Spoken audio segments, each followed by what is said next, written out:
Hey guys, today we're going to be taking some Allamanda bush cuttings and getting them potted up for propagation.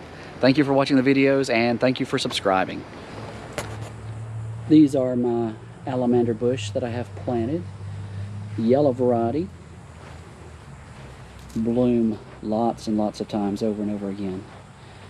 Alright, we're going to take some cuttings from these and show you how to propagate more Allamanda bush.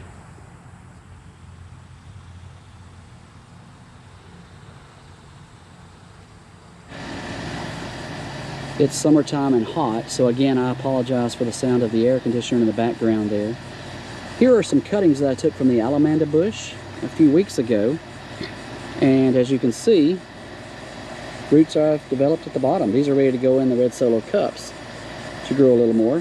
What I did, I took the cuttings, stripped the leaves off, left maybe a couple at the top, cut those in half just so that the production went towards the roots and not as much as supporting the leaf structure. But Allamanda bush, after I get them potted up into the red solo cups, they'll need to go into some indirect sunlight for a little while to give them a chance for the root system to start to develop and form. And once they get a little bit more growth on them, we'll be potting them up into gallon containers. It is now August the 23rd, 2023, and the Allamanda bush cuttings, some didn't make it, this one right here, but a large percentage of them did. We'll get these potted up into some larger pots and let them continue. Alright, so I'm going to take this Allamanda bush cutting and we're going to check the root system on that one, and if it has a good root system, go ahead and pot it up into this little pot here.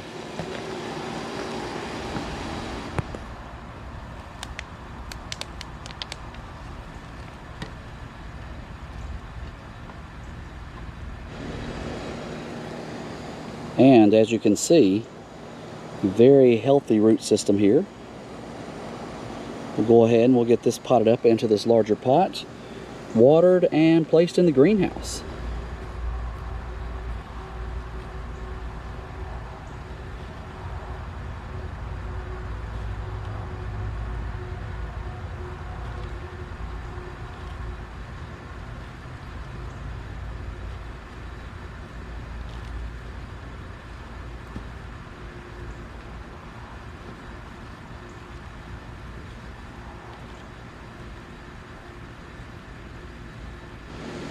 And there we go, Allamanda bush grown from cuttings. Thank you for watching and thank you for subscribing. Check out the other plant videos I have. I'm growing also Canary Island date palms from seed, plumeria, monstera, desert rose, lots of different plant videos and videos from around the Orange Beach, Gulf Shores, Alabama areas. Thank you for watching and thank you for subscribing.